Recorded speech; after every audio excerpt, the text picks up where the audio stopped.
ये video dedicated है कि आप अपने प्रीलिम्स का पेपर कैसे अटेम्प्ट करेंगे जब आपके सामने पेपर आएगा।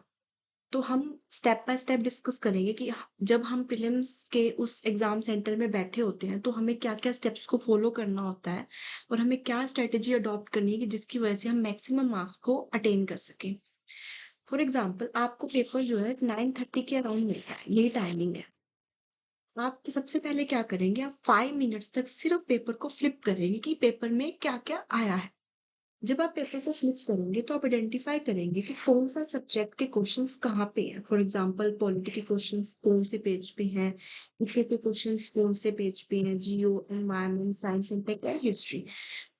और आप कोशिश करेंगे कि आप पहले जो है पॉलिटी के क्वेश्चंस ही अटेम्प्ट करें। क्यों? क्योंकि जो पॉलिटी होती है वो आपको बहुत कॉन्फिडेंस देती है कि पेपर ईज़ी आया है, जिसकी वजह से आपको पैनिक कम होता है और आप पॉलिटी के क्वेश्चंस अटेम्प्ट करते हैं, राइट? आफ्टर दैट जब आप इसको आइडेंटिफाई कर लेंगे, तो सेकंड आपका क्या होगा कि आपने आइट्रेशन करनी है।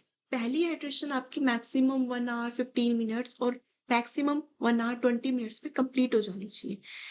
इस आइट्रेशन में आप क्या करेंगे, आप वही क्वेश्चन अटेम्प्ट करेंगे जिसके लिए आप बहुत ज़्यादा श्योर हैं कि हाँ, ये तो सही ही होगा, राइट? और उसके बाद आप क्या करेंगे, वो क्वेश्चंस करते वक़्त आप एप्टीट्यूड और स्टैटिक दोनों को बैलेंस करेंगे। बहुत सारे बच्चे सिर्फ स्टैटिक लगा रहे हैं और बहुत सारे बच्चे सिर्फ एप्टीट्यूड लगा रहे हैं। पेपर क्लियर करने के लिए आपको दोनों एप्टीट्यूड एंड स्टैटिक दोनों लगाना पड़ेगा और दोनों को बैलेंस करके चलना पड़ेगा। तभी आप इज़िली पेपर को क्लियर कर सकते हैं, राइट? और आपका जो फर्स्ट आइटरेशन है उसमें आपके 70 टू 75 क्वेश्चंस अटेम्प्ट हो जाने चाहिए फर्स्ट आइटरेशन के। राइट? उसके बाद हम सेकंड इटरेशन की बात तब देखेंगे, जब हम पहले एक बार फर्स्ट इटरेशन लगा के देखते हैं 2022 के पेपर, राइट? तो हम 2022 का पेपर देखते हैं कि अगर ये हमें एग्ज़ाम सेंटर में मिलेगा तो हम क्या करेंगे? हम सबसे पहले 5 मिनट्स तक सिर्फ पेपर को फ्लिप करेंगे। तो हम पेपर को फ्लिप करेंगे और हम आइडेंटिफ़ाई करेंगे कि राइट ठीक है, ये जो पहला क्वेश्चन है इको का है। फिर हम देखेंगे ये भी echo, next question is also of echo, echo. Again हम जब देखते रहेंगे तो हम नोटिस करेंगे कि 10 क्वेश्चंस तक आपके इको के ही क्वेश्चंस आएँगे and after that 11th question आपका पॉलिटी का होगा। एंड फॉलोइंग आफ्टर 11 आपको पॉलिटी के क्वेश्चंस ही मिलेंगे, मोस्टली प्रोबेबली यही फॉलो होता है। तो आप इसको 5 मिनट्स तक आइडेंटिफाई करेंगे।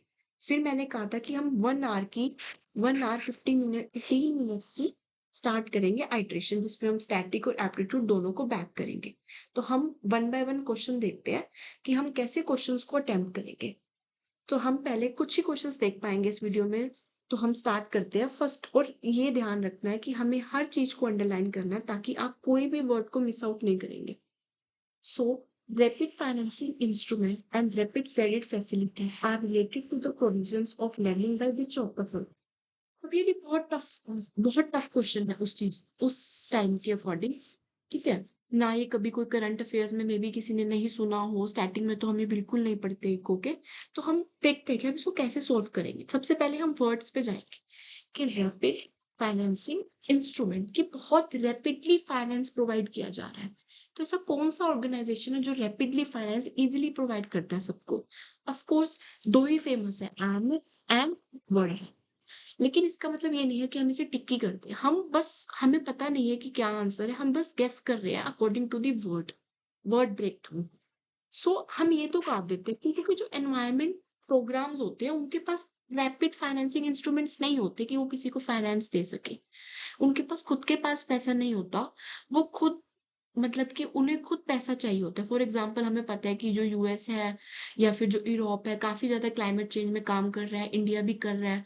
तो हमें फाइनेंस देना पड़ता है, ना कि वो खुद एक फाइनेंसिंग इंस्ट्रूमेंट होते हैं।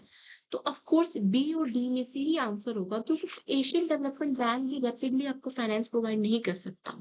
फॉर एग्ज़ाम्पल अभी पाकिस्तान ने ईज़िली आईएमएफ के पास मतलब कि पैसा माँगा और उन्होंने मनी उन्होंने बहुत ईज़िली दे दी। तो बी और डी में से कुछ भी हो सकता है। बट ऑफ कोर्स ये 50-50 का क्वेश्चन है, तो हम इसको फर्स्ट साइटेशन में कभी भी नहीं। सो हम इसको सेकंड साइटेशन में देखें। हम श्योर नहीं है इस क्वेश्चन को लेके, राइट?